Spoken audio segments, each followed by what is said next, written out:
Sobat Trias Kredensial, kita bertemu lagi dalam acara yang sama. Salam Kredensial.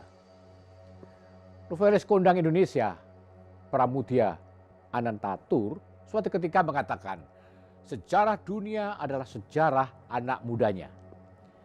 Dan mengatakan seperti itu, Pramudia ingin menyampaikan betapa penting kaum muda dalam pembangunan dunia, pembangunan sebuah negara. Maka sering katakan kaum muda adalah pemilik masa depan sebuah bangsa dan negara. Sejarah menunjukkan hal itu sekurang-kurangnya di negeri kita. Kita mencatat adalah kaum muda yang pertama-tama memiliki kesadaran berbangsa dan bernegara. Mereka pula yang memulai gerakan kebangkitan pada tahun 1908 dan kemudian kita kenal muncul yakni siklus 20 tahunan. Salah tahun 1908, lalu 1928, 1945, dan seterusnya. Yang terakhir tahun 1998. Ada pula yang mengatakan generasi muda memainkan peran penting dalam setiap pemilu suatu bangsa, suatu negara. Diperkirakan bahwa dalam setiap pemilu 30% dari total jumlah pemilih adalah pemilih muda berusia antara 17 sampai 30 tahun. Demografi ini tentu sangat signifikan dan partisipasi mereka akan sangat berpengaruh dalam menentukan hasil pemilu. Kita akan melihat bagaimana kondisi Indonesia, peranan kaum muda, keterlibatan kaum muda dalam dunia politik seperti apa. Untuk jawab pertanyaan itu, Trias Kredensial menghadirkan Profesor Dr. Azrul Mahdi Asra, Guru Besar dan Rektor UIN Syarif Hidayatullah Jakarta 1998 sampai 2006. Pria kelahiran Lubuk Alung, Padang, Pariaman ini pada tanggal 4 Maret 1955 mendapat gelar PhD dari Universitas Columbia, Amerika Serikat. Cendekiawan Muslim Indonesia ini juga mendapat gelar kehormatan sebagai Commander of the Order of British Empire dari Inggris pada tahun 2010. Kepakaran dan kecendekiawanannya tidak dilakukan lagi. Mari kita temui sama-sama Profesor Azrul Mahdi Asra. Prof, selamat siang, Prof. Selamat siang dan selamat sore bagi Bung Trias dan para pemirsa yang budiman, yang berbahagia, yang sehat walafiat ya. Amin, amin. Terima kasih sekali. Apa kabar? Terima kasih sekali telah hadir di Trias Kredensial pada saat ini. Saya tahu Profesor sangat sibuk, tapi sudah meluangkan waktu untuk berbincang meskipun mungkin sangat singkat. Sekali lagi, terima kasih, Prof. Sama-sama, selamat dengan Kredensial. Maju terus. Terima kasih, Prof. Ya. Kita ingin bicara soal kaum muda dan politik ya, yang ya itu isu yang lama sih sebetulnya, tapi kan terus apalagi ini sudah mulai survei-surveian lagi lah. Jadi rasanya nanti pilkada, pemilu juga akan menjadi pembicaraan umum lagi. Yang pertama yang saya sampaikan lebih secara umum, Prof. Yang pertama ini kalau kita lihat bahwa kaum muda itu kan selalu menjadi pendorong perubahan. Selalu dikatakan dulu ya, pendorong perubahan. Kalau di Indonesia ada fase-fase yang disebut siklus 20 tahunan itu, mulai tahun 2008, terus 28, 45, 66 dan sebagainya. Yang terakhir kan 1998. Nah, pertanyaan saya, setelah era 98 ini, apakah Profesor melihat kaum muda akan kembali melahirkan gerakan, katakanlah gerakan kepahlawanan yang menentukan sejarah perjalanan bangsa ini, Prof? Terima kasih pertanyaannya Bung Trias, tapi menjawab pertanyaan itu pertama-tama mungkin saya harus dengan nada sendu ya, sendu yang dan juga pesimis, bahwa agak bernada pesimis. Biasanya saya nggak pesimis, tapi saya kali ini saya agak pesimis dengan anak muda kita ya. Jadi saya tidak melihat ada indikator ya bahwa generasi muda kita ini bisa tampil lagi ke depan ya. Generasi muda itu ya ada dua kelompok besar sebetulnya. Yang pertama yang ada di kampus, mahasiswa ya kan. Kita lihat sekarang mahasiswa ya ya sporadis sekali ya. Saya nggak melihat mereka bersatu padu dalam isu tertentu ya. Ada sporadis ya, kadang-kadang ada, tapi saya nggak melihat mereka itu kemudian menjadi sebuah gerakan yang relatif masif ya. Ya, jadi kita lihat umumnya lah BEM ya, Badan Eksekutif Mahasiswa, sejak dari Jakarta sampai ke yang dulu pusat-pusat gerakan mahasiswa seperti di Jakarta, di Bandung, Jogja, Makassar, Medan itu hampir tidak bergerak ya. Tidak, padahal banyak isu yang sebetulnya itu sangat seksi buat mahasiswa ya, baik isu di lingkungan kampus mereka, di lingkungan pendidikan, atau kepada pemerintah ya yang mengambil kebijakan-kebijakan pendidikan ataupun politik yang sebetulnya ya tidak menguntungkan publik secara keseluruhan, tapi nggak ada suara mahasiswa. Terakhir yang cukup masif itu kan hanya pada waktu demo demo melawan menentang RUU Omnibus Law ya, yang juga jatuh beberapa korban karena dihadapi secara sangat represif oleh aparat keamanan polisi ya. Tapi setelah itu sudah nggak ada lagi ya, kita lihat ya. Hanya sporadis seperti misalnya ketika Ketua Dewan Presiden BEM UI bilang bahwa Presiden Jokowi suka ngomongnya itu hanya lip service katanya kan, yang heboh juga ya.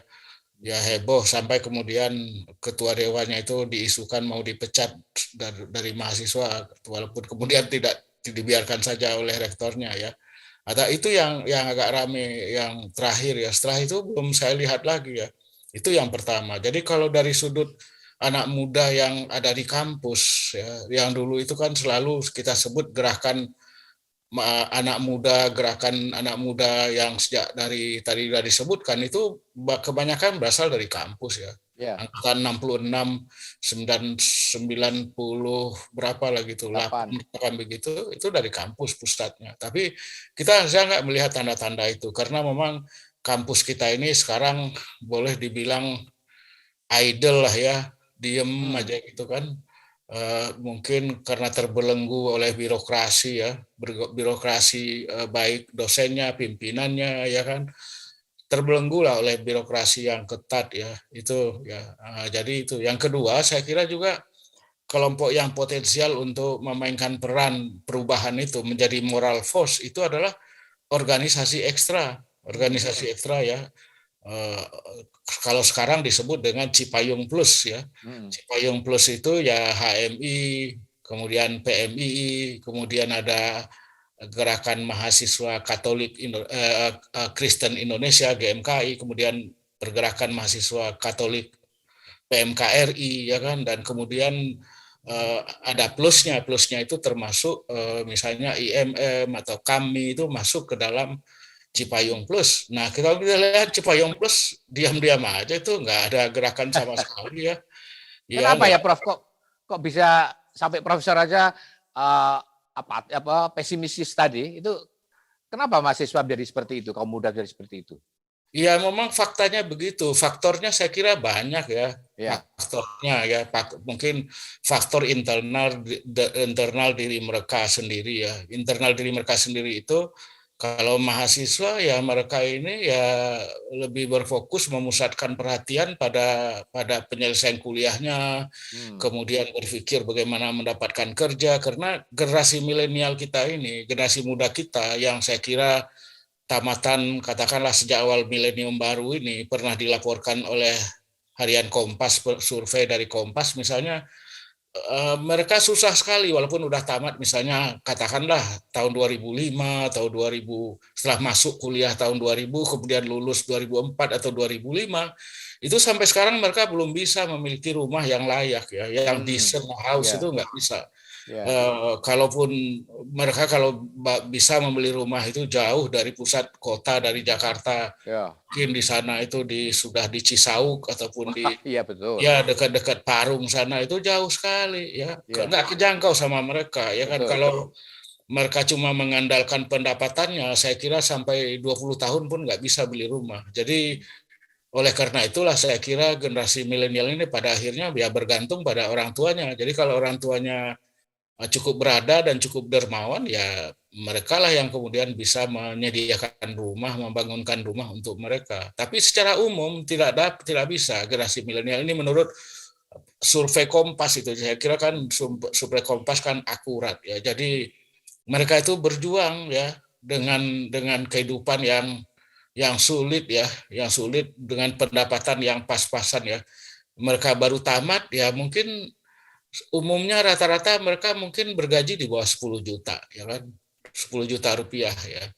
Kalau sendiri pencari nafkahnya, single breadwinner, itu lama nggak bakalan dapat. Kalau mereka punya dua, kalau udah menikah dan punya istrinya juga kerja, maka kemudian ya mungkin kondisinya lebih baik, tapi juga nggak bisa secara cepat bisa saving ya, bisa menghemat ya, kemudian bisa katakanlah membeli rumah ya.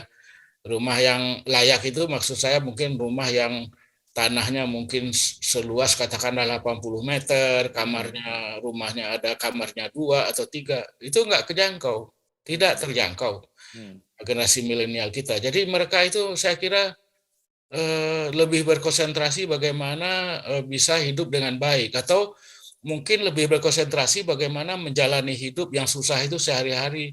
Mungkin menempuh perjalanan dari Parung ya, dari Parung atau dari katakanlah Cisauk itu dekat jauh di ujung Serpong itu, tiap hari bolak-balik misalnya ke pusat kota ya. Itu habis waktunya ya, kapan lagi mau berpikir soal politik ya. Jadi nggak mungkin itu. Nah, ya, itu faktor utamanya. Ya, lanjut. Antara lain seperti itu. Oh iya. Jadi ketika kuliah fokus pada studinya, kemudian ya karena memikir masa depannya itu tadi, ya, selesai mencari pekerjaan pun ya, sangat sulit ya kondisi. Sangat sulit, apalagi setelah peristiwa atau pandemi COVID-19 ya sejak awal tahun lalu. Itu sama sekali tidak bergerak ya, tidak bergerak. Memang berbagai pihak termasuk pemerintah bilang ayo misalnya berwirausaha ya kan. Bagaimana berwirausaha? Toko-toko usaha-usaha yang ada aja bangkrut, usaha-usaha besar aja bangkrut ya kan, apalagi berusaha kecil-kecilan ya susah ya. Jadi bagaimana? Jadi nggak mungkin ya kan, susah, itu berat. Makanya gambaran yang saya berikan ini mungkin tidak ya seperti yang tadi saya bilang, tidak terlalu optimis, malah pesimis gitu. Ya. Prof, menurut sebuah penelitian, saya masih nyambung yang tadi itu, sebagai digital native, generasi milenial dan generasi Z yang well informed tentang kondisi politik, tapi justru karena partisipasi politik mereka itu rendah, ya mereka apatis dalam kepentingan ini karena kepentingan mereka nggak tersentuh, ya, atau mungkin berpendapat bahwa politik itu urusan kaum elite saja. Gimana, Prof? Apa bisa begitu? Ya, yang pertama saya kira ini memang sudah gejala yang umum ya, apalagi di Indonesia. Gejala umum itu maksud saya semakin banyak anak muda yang terdidik ya, tamat dari college kalau di Amerika, S1 kalau di kita, itu semakin tidak berminat mereka pada politik ya. Mereka itu mungkin punya kecenderungan apatis terhadap politik, tidak peduli, apatis, bukan urusan saya. Jadi political apatism itu kuat di mana-mana ya. Oleh karena itulah kalau pemilu anak-anak muda itu ya, kalau di negara-negara maju yang anak-anaknya udah relatif terdidik, jauh lebih terdidik dari kita, lebih banyak yang tamat perguruan tinggi, itu mereka nggak mau, jarang gitu yang mau pergi ke kotak suara itu ya. Nah, gejala itu saya lihat juga ada di Indonesia ya. Sebetulnya kan generasi muda kita itu kalau yang katakanlah sudah pemilih pertama ya sampai umur 20, itu jumlahnya sekarang sekitar 18 juta. 18 juta. Kalau pemilih kalau ditambah sampai 20 sampai 30 tahun, itu hampir 48 juta pemilih. Oh iya, 48 jutaan ya pemilih ya. Nah, saya kira kalau dengan angka seperti itu, kalau kita lihat perkembangan seperti ini, dan ini juga survei dari Kompas bulan Oktober yang lalu, ya, bulan Oktober tahun ini 2021 itu mengatakan bahwa lebih dari 40% atau 40,8% pemilih muda tadi itu, umur 20 sampai 30 itu belum memutuskan apakah mau ikut pemilu atau tidak, ya kan?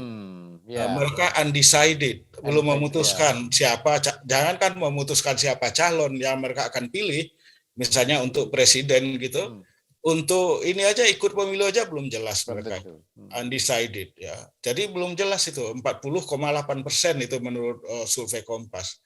Nah, jadi saya kira kenapa? Karena meluas di kalangan ini kita, di kalangan anak-anak muda itu kita itu ketidakpercayaan pada partai politik dan lembaga politik ya. Jadi partai politik bersama DPR ya, baik tingkat apalagi yang di tingkat pusat itu adalah lembaga yang paling tidak terpercaya, yang paling tidak dipercaya oleh publik ya. Paling tinggi itu ada surveinya ya. Mungkin lembaga yang paling dipercaya itu, instansi yang paling dipercaya kan yang terakhir itu kan TNI ya kan. Setelah itu presiden ya kan. Nah, itu. Tapi kalau lembaga politik ya, partai politik dan DPR itu adalah yang paling rendah tingkat kepercayaan publik. Kenapa, Prof? Ya saya kira karena mungkin nggak jelas kerjanya, lebih banyak terlibat dalam tindakan-tindakan koruptif, kemudian mungkin dengan gaya hidup yang tidak sensitif pada publik, ya kan, dengan mobil mewah dan lain sebagainya, ataupun pernyataan-pernyataan yang sering tidak pada tempatnya. Ya saya kira seperti itulah yang kemudian membuat masyarakat atau apalagi anak muda yang lebih kritis itu kemudian kehilangan kepercayaan ya sama partai politik dan dan DPR ya. Kalau anak mudanya saya kira kalau paham politik, anak muda yang paham politik itu lebih kritis lagi ya kan, kritisismenya terhadap kemerosotan demokrasi, bangkitnya oligarki, makin kuatnya oligarki, atau proses legislasi yang dilakukan presiden dengan DPR itu yang semaunya sendiri, itu membuat mereka kemudian semakin menjauh dari politik ya, merasa ya tidak ada gunanya untuk misalnya berpartisipasi dalam proses-proses politik. Partisipasi itu kan bisa dalam pemilu, bisa dalam misalnya memberikan suara, memberikan kritik, ya kan mereka nggak ada gunanya gitu. Jadi lebih baik nggak usah lah gitu. Kira-kira itu gejala yang kita lihat sekarang ini gitu. Jadi dan saya belum melihat ya di kalangan partai politik ada upaya misalnya untuk bersikap empati lah. Saya kira pertama-tama kan partai politik harus empati lah sama anak-anak muda ini mengenai masa depan mereka, pekerjaan mereka. Enggak ada sama sekali ya empatinya itu. Ya empati itu mungkin lebih banyak di media massa model Kompas yang sering mengemukakan masalah-masalah yang dihadapi oleh masyarakat, misalnya kemarin beberapa hari yang lalu itu tentang guru terpencil di kawasan 3T itu kan dilaporkan oleh Kompas, atau misalnya anak-anak muda yang berjuang ya ya lagi-lagi di tempat yang mungkin tidak menarik perhatian kalangan politisi misalnya kayak begitu itu. Jadi partai politik saya lihat tidak menunjukkan empati sama sekali ya, tidak pernah menawarkan alternatif apa gitu, langkah yang dapat ditempuh kaum milenial ini, generasi muda ini dalam misalnya saja memperbaiki atau memiliki masa depan yang lebih baik, kan nggak ada. Menurut saya sih nggak ada. Dengan demikian kaum muda itu, peran kaum muda untuk memperbaiki situasi itu nggak ada.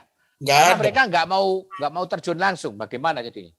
Iya, seperti yang tadi saya katakan, ya umumnya sporadis. Ya. Organisasi ekstra sporadis, ya kan. Saya juga dengar misalnya KNPI misalnya, tapi sporadis saja. Kadang-kadang ada, kadang-kadang enggak. Ya, apalagi kelompok Cipayung Plus tadi itu ya. HMI misalnya ya kan, HMI lebih sibuk mungkin dengan pertikaian-pertikaian di dalamnya karena ada berbagai macam HMI ya kan. HMI ini, HMI itu misalnya. PMII yang sering diasosiasikan dengan NU misalnya lebih diam lagi ya kan, lebih banyak diamnya. PMKRI juga begitu, dan GMKI atau GMNI. Kalau apalagi GMNI kan bahagian dari PDIP, jadi ya termasuk bahagian dari kelompok yang berkuasa di Indonesia, ruling power lah. Nah, jadi oleh karena itu kita susah mengharapkan kalau misalnya GMNI ya bisa ikut memainkan peran. Dan juga penting dicatat bahwa ormas-ormas ekstra ya, organisasi mahasiswa seperti ini itu semakin jarang melakukan kaderisasi ya, latihan-latihan Ya. kepemimpinan kader itu jarang ya. Memang kalau yang setahu saya itu HMI masih relatif sering lah ya, tapi yang lain-lain itu kayaknya jarang-jarang ya. Saya kira mungkin nggak tahu saya, mungkin persoalan keuangan, mungkin juga karena orientasi pikiran para pemimpinnya lain gitu, sehingga kemudian jarang saya mendengar ya. Saya dulu, kalau dulu sering diundang oleh latihan kader PMKRI, GMKI ataupun GMNI, sering saya diundang, tapi dalam 10 tahun terakhir itu relatif boleh nggak ada deh, nggak ada. Jadi saya bisa paham kalau di awal mula tadi Profesor pesimistik ya, karena kondisinya seperti itu tadi. Ya, kemudian kita akan melihat menjadi seperti apa nanti ini partai-partai politik dan lain sebagainya itu. Jadi seperti apa jadi? Saya kira gejalanya ya semakin oligarkis ya, jelas. Oligarki politik itu kan berkolaborasi, bersekongkol dengan oligarki ekonomi kan. Itulah berakar dari sistem politik kita ya, yang terkait dengan pilkada, terkait dengan juga pemilu legislatif. Pilkada itu pemilihan kepala daerah tingkat kota, bupati, kota dan kabupaten ya, gubernur itu, dan juga tingkat presiden, wakil presiden itu kan semakin mahal ya. Makanya kemudian kita lihat oligarki ekonomi itu semakin menonjol, semakin signifikan jumlahnya di dalam kelembagaan politik ya, yang disebut sebagai elected office ya. Jadi kantor-kantor yang diduduki atau kedudukan yang diperoleh melalui pemilu. Banyak bupati, wali kota itu pengusaha. Sekarang ini DPR RI sekitar 60% itu adalah pengusaha ya kan. Jadi gimana? Oleh karena itulah tidak heran kalau misalnya RUU Omnibus itu dengan segera cepat disetujui, karena itu terkait dengan kepentingan mereka. Mereka lebih berorientasi untuk kepentingan bisnis mereka daripada perusahaan mereka, daripada misalnya kepentingan buruh ya kan. Nah, itu jadi bisa dipahami lah. Jadi oligarki sudah semakin menyatu antara oligarki ekonomi dengan oligarki politik gitu. Jadi oligarki politik itu sebagian besarnya sekaligus juga adalah oligarki ekonomi gitu. Itu yang kita lihat ya. Dengan kondisi seperti itu, artinya kaum muda, kembali kaum muda lagi, itu diremehkan di ruang politik ya, ruang politik eksklusif ya, Prof. Sebetulnya dulu ada harapan misalnya ya, partai politik itu yang menjadi harapan dari anak muda kita. Katakanlah saya sebut saja PSI ya, Partai Solidaritas Indonesia. Nah, tapi perjalanan sejak 2019 sampai sekarang ini kan juga banyak kalangan anak muda juga kecewa dengan PSI. Ya, banyak yang kecewa ya, karena kenapa kemudian ternyata kinerja mereka tidak sebagaimana yang diharapkan ya, karena banyak anak muda berharap partai yang berorientasi pada anak muda yaitu PSI ini kan bisa melakukan perubahan, memperbaiki keadaan gitu ya. Nah, ternyata juga tidak bisa, mereka tidak bisa melakukan perubahan itu ya, mungkin karena oligarki, katakanlah kalau mereka kan cukup dominan di DPRD DKI kan. Ya. Tapi kan mereka nggak bisa berbuat apa-apa ya kan. Mereka mungkin berjuang sendiri, tapi yang jelas di mata publik khususnya anak muda, mereka nggak berhasil apapun alasannya gitu, kira-kira begitu ya. Nah, jadi itu menambah makin kurang tertariknya pada di dunia politik ya, Prof ya. Iya. Belum mampu menunjukkan prestasinya kan. Oh iya, karena juga mobilitas anak-anak muda untuk mobilitas di dalam partai politik ya, tentu masuk partai politik dulu, karena sekarang ini nggak mungkin mobilitas politik anak-anak muda itu tanpa melalui partai politik ya, kecuali anak muda yang mungkin dari orang tuanya kaya, konglomerat itu bisa. Pengusaha kita juga tahulah ada beberapa anak muda yang melejit melalui partai politik ya. Saya nggak usah sebut namanya, tapi ada lah ya kan, jadi anggota DPR, kemudian jadi mungkin wakil menteri ada beberapa itu, dan kemudian menjadi staf ahli atau staf khusus ya presiden misalnya. Itu kan Itu ada yang begitu-begitu itu. Tapi ya karena mereka orang tuanya memiliki pertama kekuatan ekonomi, yang kedua Akses. memiliki pengaruh politik, ya kan? Ya, Dengan ya. kekuatan ekonomi kemudian mempengaruhi politik, baik di partai maupun juga di lingkungan politik yang lebih luas. Saya nggak usah sebutkan namanya, tapi mungkin Artinya itu kan bukan capainya dia sendiri kan ya? menurut saya sih enggak. Bukan Ya, ya. ya kalau misalnya dia kebetulan orang tuanya punya media mogul, media besar, jaringan media misalnya, itu dia dimunculkan terus di media, ya kan? Ada itu, saya kecuali di Kompas. Kalau di Kompas kan saya nggak melihat itu ya. Tapi di TV yang lain, jaringan TV yang lain tuh ada. Saya nggak usah sebutkan jaringan TV-nya, tapi selalu itu ditampilkan apa saja yang dilakukan ya oleh siapa anak muda ini, itu dilaporkan, dilaporkan berpanjang-panjang di dalam TV. Nah, jadi kecuali itu aja, kecuali ya. Kalau enggak ya nggak bisa, ya nggak bisa. Jadi sebetulnya kemarin ada harapan ya munculnya Partai Anak Muda itu sebetulnya ya Prof ya? Itu yang tadi saya katakan. Jadi PSI itu sebetulnya mendorong antusiasme politik di kalangan anak muda, ya kan. Nah, tapi kan kemudian setelah ini memasuki tahun ketiga, PSI kan PSI kan juga nggak yang tadi saya bilang itu tidak jelas prestasinya ya. Karena ada hambatan-hambatan itu, tapi lagi-lagi publik atau anak muda nggak mau tahu, dia pokoknya dia lihat nggak berhasil. Nggak ada hasilnya.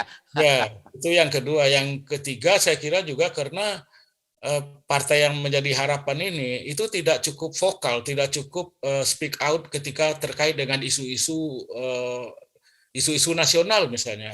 PSI nggak ngomong ketika misalnya KPK dilumpuhkan, ya kan, nggak ada yang ngomong. Atau ketika omnibus law disahkan atau diajukan ke DPR dan kemudian disahkan, kan nggak juga bicara, ya kan. Jadi yang bicara itu ya orang-orang yang mungkin yang relatif senior lah ya, yang mungkin tidak terlibat langsung dengan politik ya. Katakanlah seperti saya misalnya, kan saya nggak ada urusan dengan politik, tapi betul lah mengkritik langkah-langkah legislasi yang menurut saya tidak memenuhi prosedur yang seharusnya gitu kan. Nah, tapi kalau anak-anak muda kan nggak ada. Ya ada sih tadi yang saya bilang itu, ada demo sporadis, ya kan. Ya, tapi dihadapi dengan keras oleh aparat, habis itu udah nggak ada, ya ditangkapi aja itu. Saya termasuk karena ada pimpinan aktivis mahasiswa dari kampus saya ditangkap juga oleh polisi, saya terpaksa menghubungi petinggi polisi supaya dibebaskan lah gitu. Dengan jaminan saya gitu. Iya benar ya. Ini kejadian aktual gitu. Prof, berdasarkan urian Profesor tadi di awal-awal, saya katakan bahwa perjuangan kaum muda tidak lagi didasarkan pada kepentingan jangka panjang, melainkan pada tujuan pragmatis jangka pendek ya. Iya, memang selalu ada tarik menarik kan sejak dari dulu ya. Mahasiswa itu kan sejak dari dulu selalu terjebak ya, atau terkepung di dalam dilema kepentingan-kepentingan pragmatis ya, kepentingan pragmatis atau kepentingan-kepentingan yang lebih idealistis ke depan ya. Yang pragmatis itu misalnya bagaimana menyelesaikan kuliah dengan baik, ya kan, tidak mau jadi mahasiswa abadi, ya kan. Kepentingan pragmatis itu adalah mendapatkan pekerjaan yang baik, ya, usaha yang baik, ya, itu kepentingan pragmatis yang saya kira saya kira memang itu bisa dipahami dan memang begitulah gitu ya.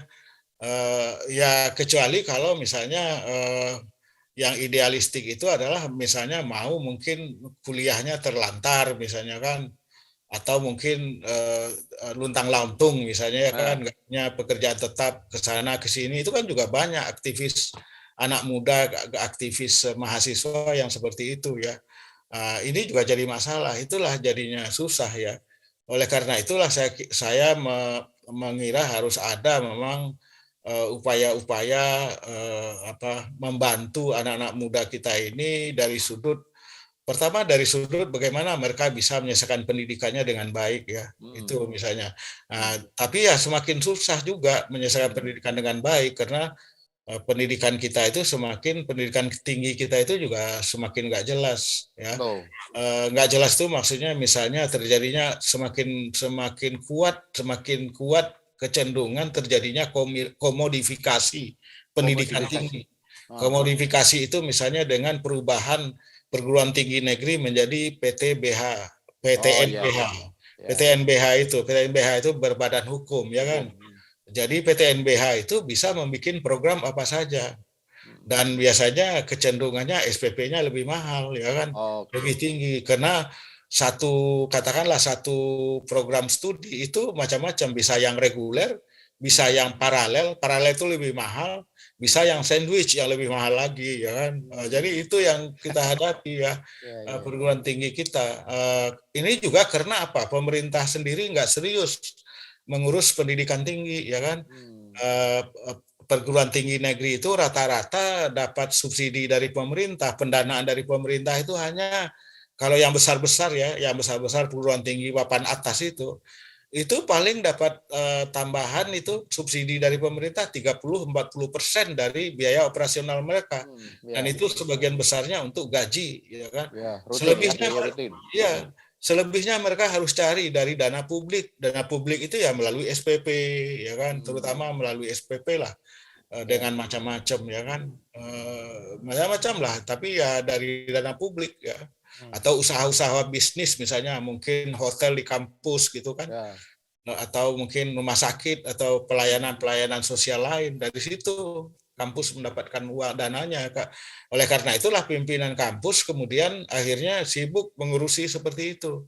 Pimpinan kampus dia lagi bisa berpikir misalnya dalam skala yang lebih luas, kepentingan nasional misalnya, ya kan, udah nggak sempat mikir itu, ya, karena harus memikirkan bagaimana dana yang dibutuhkan itu bisa diperoleh melalui dari publik, dari masyarakat lah, terutama melalui SPP yang tadi saya sebut itu. Ya, berkait dengan itu saya tertarik itu mengetahui bagaimana sebagai profesor melihat apakah profesor mengamati perbedaan antusiasme kaum muda kampus dalam mendalami ilmu yang ditekuninya antara generasi 80-an, 90-an dan milenial ini. Kaitannya dengan terakhir penjelasan tadi. Iya, sebetulnya kalau dulu mungkin kalau katakanlah angkatan 66, angkatan 80-an, ya 70-an, 80-an, itu mungkin mereka ini daya dorong untuk berprestasi akademik yang lebih baik itu lebih kuat, ya. Lebih kuat. Kenapa? Karena sebagian besar mereka yang jadi mahasiswa itu adalah generasi pertama dari orang tuanya, dari kampungnya yang mendapatkan pendidikan S1, ya kan. Yang akan menjadi dokterandes, menjadi BA, dokterandes, ya kan. Itu generasi pertama. Jadi mereka itu orang-orang yang susah dan betul-betul menempuh pendidikan tinggi itu sebagai perjuangan, benar-benar, ya kan, bukan lagi sesuatu kemewahan gitu, tidak, ya, tapi itu perjuangan. Jadi betul-betul itu semangat juang untuk untuk bisa menyelesaikan pendidikan S1 itu luar biasa itu. Itulah yang kemudian bisa menghasilkan munculnya apa yang kita sebut sebagai kelas menengah, ya, kelas menengah Indonesia itu. Kelas menengah Indonesia itu muncul dari ekspansi pendidikan tinggi kita sejak awal masa Orde Baru, karena pemerintahan Orde Baru, Pak Harto itu kan dua legasinya yang paling besar itu kan mengurangi kemiskinan, ya kan, 40 juta, sekitar 40 juta orang yang terbenam dalam lumpur kemiskinan itu bisa ditarik oleh Presiden Soeharto dan rezimnya, ya, sehingga kemudian lehernya itu, kepalanya sudah di atas lumpur, ya, tinggal badannya aja. Jadi tadi terbenam, sekarang udah bisa bernafas di atas lumpur, ya kan. Nah, itu yang pertama. Yang kedua, saya kira legasi Pak Harto itu adalah pendidikan yang lebih universal. Kalau di tingkat dasar dan menengah itu dia mendirikan yang disebut dengan proyek Impres itu kan. SD Impres itu, ya. Impres, ada SMP Impres, itu universal. Itu luar biasa dicatat. Bahkan ada pemenang Nobel itu kan, siapa itu yang dapat dari Bangladesh itu. Iya, yang dapat hadiah Nobel gara-gara menstudi mengemukakan kehebatan SD Impres itu loh, proyek Impres pendidikan itu. Kan dapat hadiah Nobel dia. Kita sendiri malah nggak dapat hadiah Nobel. Terus saya lupa namanya. Yang itu. Yang kedua, saya kira pendidikan tinggi. Pendidikan tinggi itu Pak Harto itu bikin banyak sekali perguruan tinggi di luar Jawa. Di luar Jawa itu rata-rata pada masa awal Orde Baru itu, tahun-tahun akhir 60-an, 70-an gitu. Itu berdirinya. Itulah yang kemudian ketika mereka tamat dan bekerja, ya, itu kemudian mau jadi kelas menengah itu. Kelas menengah yang sekarang ini kita lihat di Indonesia kan saya kira signifikan lah. Orang bilang kalau menurut menurut taksiran dari BBC London itu kelas menengah Indonesia itu jumlahnya itu sekitar 152 juta. Banyak gitu, 152 juta. Betul. Nah, saya pernah bilang sama pejabat-pejabat tinggi Malaysia datang ke kantor saya, orang Indonesia marah-marah gitu kan, sedikit-sedikit marah sama kita ya. Saya bilang habis orang Malaysia itu memperlakukan orang Indonesia itu seperti Anda itu OKB. Dia tanya, OKB itu apa? Orang kaya baru, menganggap cuma Anda saja yang kaya, orang lain miskin semua. Padahal Anda tahu nggak, orang Indonesia itu yang itu 10 tahunan yang lalu lah, 4 kali lipat penduduk Anda itu, ya kan? Jadi 4 kali penduduk Malaysia itu kelas menengah Indonesia segitu itu yang bisa bolak-balik, bisa berobat bolak-balik ke Kuala Lumpur, ke Penang itu, ya. Jadi jangan Anda remehkan gitu kan, bikin marah orang gitu kan, kira-kira begitu. Nah, jadi itu ini apa Pak Trias bilang tadi. Tapi kemudian kan setelah tahun 90-an ya kan, anak muda sekarang ini adalah bukan lagi generasi yang pernah miskin ya, hidup sulit pada zaman akhir Pak Bung Karno ya kan, akhir 60-an, awal masa Pak Harto ya kan, ketika mulai membangun ya kan, pembangunan ekonomi. Kalau generasi kita ini kan generasi yang boleh kita sebut ya sebagai besarnya sudah affluent lah, ya affluent orang tuanya, affluent sudah melimpah lah, orang tuanya udah punya gaji yang baik ya kan, apalagi saya kira dalam waktu katakanlah, kalau saya kira soal gaji ini sejak masa Presiden Abdurrahman Wahid kan tahun 99 2001 itu kan gaji pada naik itu kan. Itu sejak begitu itu meskipun dia jadi guru atau pegawai di desa itu udah cukup affluent gitu ya. Apalagi yang di kota punya tambahan macam-macam ya lebih affluent lagi. Jadi oleh karena itu generasi kita ini ya boleh disebut adalah generasi yang tidak pernah merasakan hidup sulit gitu ya. Tidak pernah merasakan hidup sulit ya, di awal masa Orde Baru atau di akhir masa Bung Karno itu tidak pernah mengalami.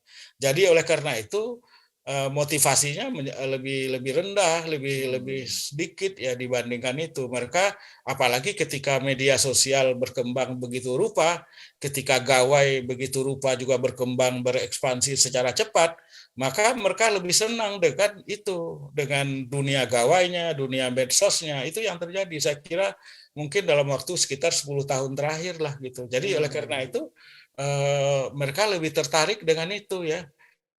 Contohnya keluarga saya aja lah, anak saya itu tidak satupun yang misalnya nonton berita TV itu, berita politik, nggak tertarik. Ya nggak tertarik. Nggak tertarik. Kadang-kadang nanya ke saya, gimana ini politik ya gitu kan. Ayah gimana politik? Ya ada yang nanya, tapi tidak kemudian menekuni benar ya, punya minat itu mendorong misalnya mengkonsolidasikan teman-temannya, mempengaruhi teman-temannya, yuk kita bergerak yuk melakukan perubahan ya kan, supaya Indonesia ini bisa lebih baik, bebas dari korupsi. Nggak ada ya, itu seperti itu nggak ada. Jadi itulah anak-anak yang affluent, saya bilang yang affluent, nggak baca koran, tidak nonton TV sama sekali nggak nonton TV hiburan, telenovela itu nggak nonton. Berita apalagi nggak nonton ya kan, sinetron gitu maksud saya, bukan telenovela. Ya sinetron nggak nonton ya. Mereka sibuk dengan gawainya, sibuk dengan ininya, dengan gaya hidup milenialnya itu ya. Itu gitu Bung Trias. Terus bagaimana ini supaya tadi saya sampaikan kan Profesor pesimis tentang 20 tahun yang akan ada apa namanya setiap kali 20 tahun ada gerakan itu. Nanti saya kan pesimis dan Kalau kondisi seperti itu, bagaimana menghentikan dan atau sebaliknya bagaimana itu membangkitkan lagi supaya tidak makin terpuruk, Prof? Saya kira kalangan yang masih punya minat ya, yang lebih senior gitu, yang punya minat, yang punya orientasi untuk menciptakan kehidupan politik, kehidupan demokrasi yang lebih baik, saya kira harus lebih banyak berdialog ya dengan pimpinan-pimpinan mahasiswa ini ya. Sekarang kan sebetulnya untuk melakukan pembicaraan, dialog dan sebagainya dengan mahasiswa kan, dengan kelompok-kelompok student leaders, pemimpin mahasiswa sebetulnya nggak terlalu sulit.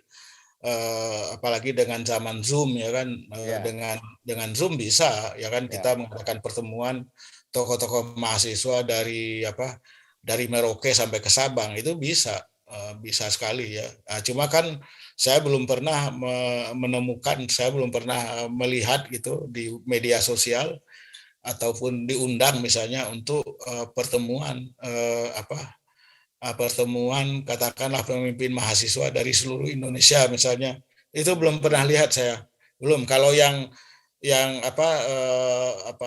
sekelompok sih ada ya kan, sekelompok itu maksudnya badan eksekutif mahasiswa di universitas apa gitu kan, ada di universitas tertentu, tapi dalam skala yang lebih luas nasional itu tidak ada, belum saya lihat itu. Misalnya kelompok Cipayung Plus, ayo kita ngobrol-ngobrol ya kan, dengan ngobrol sama-sama mengenai masalah-masalah yang bisa kita lakukan, yang bisa kita perbincangkan, mungkin kita bisa memberikan sumbangan gitu. Itu belum pernah belum pernah saya temukan itu.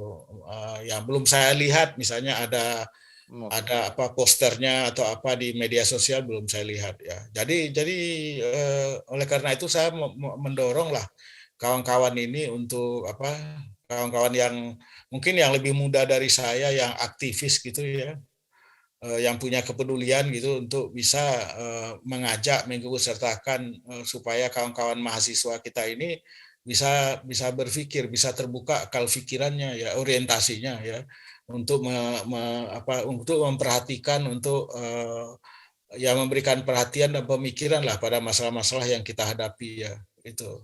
Jadi artinya sebetulnya masih bisa dikejar ya, terkejar kalau kita mau mengusahakan itu semua, menghentikan gerakan menurun itu.